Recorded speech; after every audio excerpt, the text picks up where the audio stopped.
Okay, hi guys, this is Miss Funk. I am doing this since we are not able to, to have me teach via Skype. It didn't work yesterday, so I'm recording a video and having you guys watch it this way, and then you'll be able to do your homework on 11.2. So the last class I saw you, we talked about arithmetic sequences, we talked about regular sequences. There's two special types of sequences and series that we're going to talk about in this chapter. And the first one is arithmetic sequences. An arithmetic sequence is a sequence in which each term after the first differs by the preceding term by a constant amount. And that's a really fancy way of saying that we're adding or subtracting the same number each time. That's all it is. This is just math speak. This is regular words. So, on this page, I've got a couple of arithmetic sequences, and what I want us to do is to figure out what the common difference is. What are we adding or subtracting each time? So the first sequence, we have 142, 146, 150, 154, and so on. It continues forever. To get from 142 to 146, you should see 146 minus 142 is 4. And that's going to be the same common difference for every pair. 150 minus 146 is 4. 154 minus 150 is 4. All right? So that's what this means, that we're doing that our common difference means that we're subtracting the same adding the same number every time. So D is 4. In the second one, we've got -5, -2, 1, 4, 7, so on. So hopefully you notice that this time we are adding 3.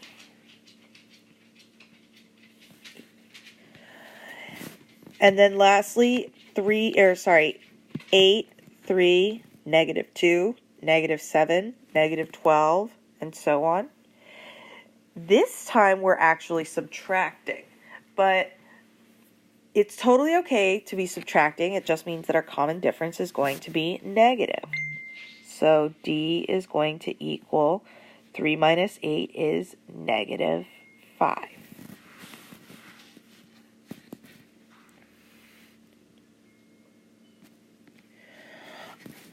The way that it makes a lot of sense for us to write arithmetic sequences is in this recursive form. A sub n equals a sub n minus 1 plus d. A sub n is the term we want. A sub n minus 1, that's a little bit confusing for some students. We're not subtracting 1 from the term. This is the previous term. Whatever it is, we're taking that previous term and we're adding the common difference to it.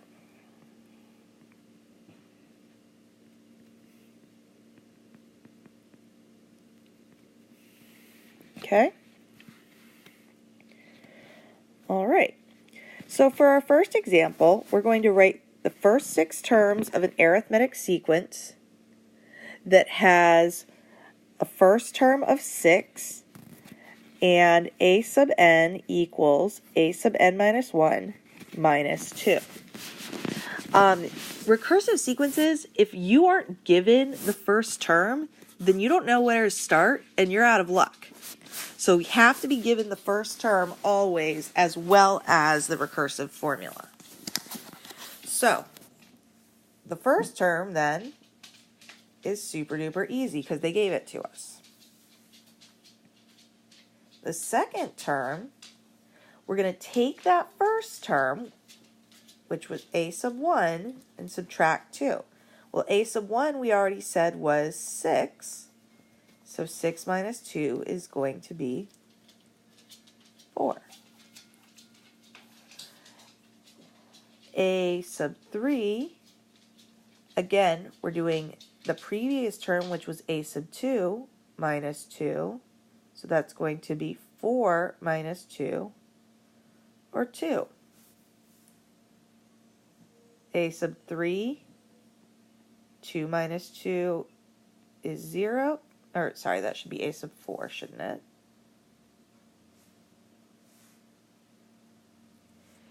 A sub 5, 0 minus 2 is negative 2. A sub 6, negative 2 minus 2 is negative 4. All right, so those are really easy to list out the first couple of terms of. However, the challenge becomes if I asked you to find like the 100th term, because in order to get the 100th term, we would need the 99th term. In order to get the 99th term, we need the 98th term and the 97th term, and so on and so forth. So this is not good for finding a specified term. It's great for finding the first few terms, but it's not great for finding a specified term. So for that, we're going to use the general term of an arithmetic sequence. And I haven't written anything on this slide yet because I want us to sort of work it out together. So the first term of a sequence we know is going to be a sub 1. The second term of a sequence, of an arithmetic sequence, is going to be a sub 1 plus d. The third term is going to be a sub 2 plus d. But a sub 2 was a sub 1 plus d. So that's plus another d. And that's going to be a sub 1 plus 2d. A sub 4 is going to be a sub 1 plus 2d plus another d, which would give us a sub 1 plus 3d. And hopefully you guys are seeing that a pattern is now emerging, so that a sub n, where n is any number, or any number in the domain of the arithmetic sequence, any positive whole number, is going to be a sub 1 plus n minus 1 times d. And this will work for any arithmetic sequence, whether we're given terms, whether we're given a first term and a common difference, whether we're given two terms and we need to find the common difference, so on and so forth. Okay, so let's use that formula to do example 2 to find the 8th term of an arithmetic sequence. That's, I abbreviated it AS, but that's arithmetic sequence, with the first term of 4 and a common difference of -7. So our formula is a sub n equals a sub 1 plus n minus 1 times d. So since we're finding the 8th term, we're going to replace this little n subscript with 8, a sub 8 equals. Our first term is 4, so that's a sub 1. N is going to be 8, so we've got 8 minus 1 times -7, our common difference. So this is going to be 4 plus 7 times -7. -7, or 7 times -7 is going to be 49. So 4 minus 49 is going to be -45. Okay? All right? Example 3. According to the National Education Association, teachers in the U.S. earn an average of $44,600 a year in 2002. That amount has increased by approximately $1,130 per year. So we're going to write a formula for the nth term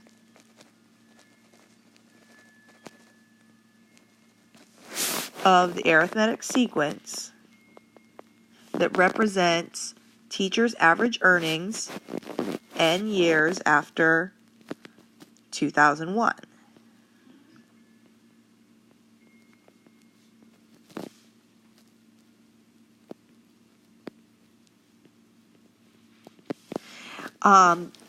And it's got to be n years after 2001 because our first term is in 2002. And remember, our first term needs to be when n is 1. So that's got to be 1 after the starting point. So we have a sub n equals.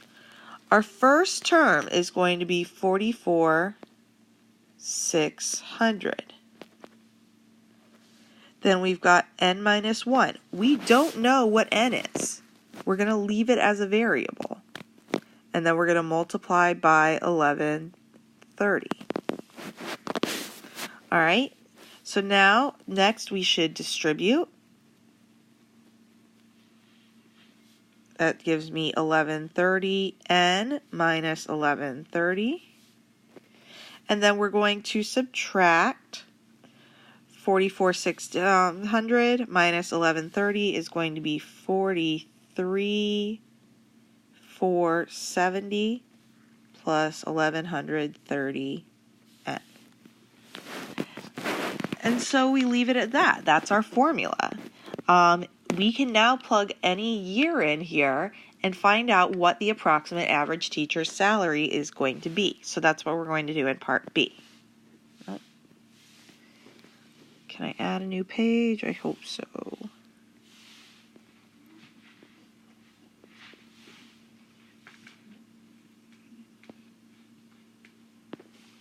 Oh, look at that. It worked. Okay. So we're going to now find the average salary in 2012. Okay? The average teacher salary in 2012. So 2012 is 11 years after 2001. So n is going to equal 11. So we're going to go back to the formula we just wrote, 43,470 plus 1130n.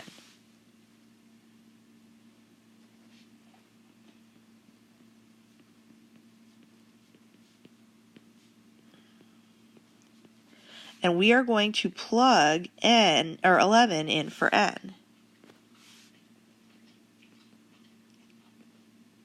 43,470 plus 1130 times 11. So we're going to multiply and we're going to add, and you can do that all in one step in your calculator, and you're going to get 55,900. So then the expectation would be that the average salary for teachers in the year 2012 was $55,900. Okay? All right. So now that we've talked about arithmetic sequences, we're going to talk about the sum of the first n terms of an arithmetic sequence. Okay? So the sum of the first n terms is obviously going to be a1 plus a2 plus a3 and so on and so forth until we get to an, and then we stop. Okay? So here's what we're going to do. We're going to write our first term, we're going to write our sum, S sub n, as. Our first term is a1. Our second term is technically a1 plus d, right? Our third term is a1 plus 2d, and so on until we get to an. And you're thinking, well, that doesn't help us that much. We're going to write it now again, a second time. but this time we're going to write it backwards. We're going to start out by writing the last term, an. Then our next term is going to be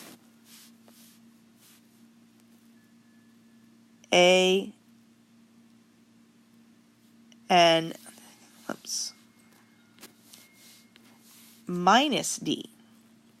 Because it makes sense that if we're adding d each time to get to the next term, if we want to get to the previous term, we would subtract d, I hope. So then the next one would be an minus 2d, and so on until we get to a1. All right? Now, why is this helpful? Well, let's add these together. We have 2 Sn is going to equal. This is going to be a1 plus an. Here, the d's are going to cancel, and we're going to have a1 plus an. Here, the 2 d's are going to cancel, and we're going to have a1 plus an. And so on until we get to the end where we have, you guessed it, a1 plus an. So then now what that enables us to do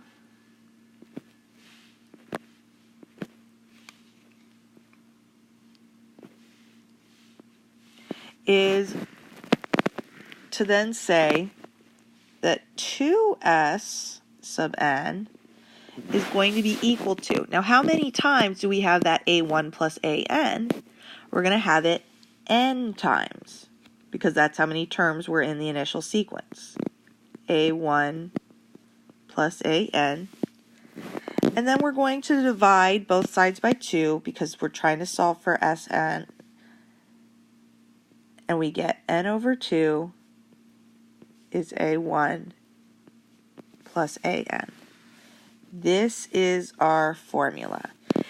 On a quiz or a test, I would provide this to you, but I want you to see how I got it. Okay? Oh, and there's the formula again. Forgot I wrote it out already. All right, so example 4. We're going to find the sum of the first 100 terms of the sequence, 1, 3, 5, 7, etc.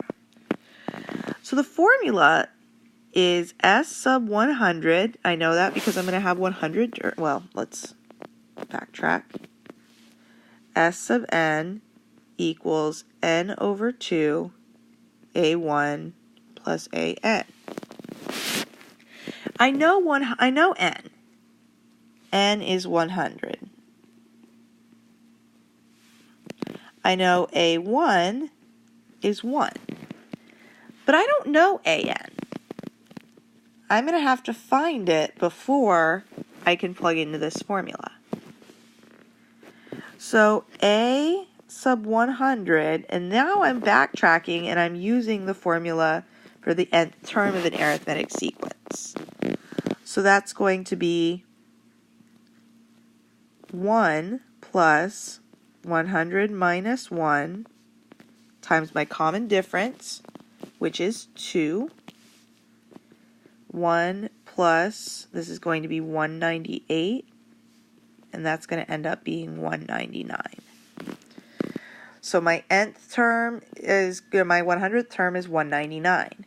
Now I can plug into the formula. So I have S sub n equals 100 over 2, 1 plus 199. That's 100 over 2 times 200. That is 50 times 200, which is going to end up equaling 10,000. So the sum of the first 100 odd integers is going to be 10,000.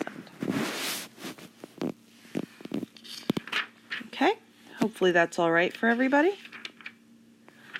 All right, our last example. We are going to find the sum when it's given to us in summation notation.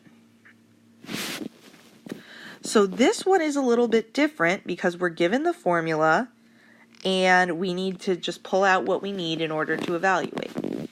So you should see that n is 25, but I don't know what a1 is, and I don't know what a sub 25 is. But fortunately, I have this formula right here, 5i minus 9. So a1 is just going to be 5 times 1 minus 9. That's going to be negative 4. And a25 is going to be 5 times 25 minus 9. That's 125 minus 9, which is going to be 116. All right. So this is negative 4. This is 116. So now our formula S sub 25 is going to be 25 over 2 times negative 4 plus 116.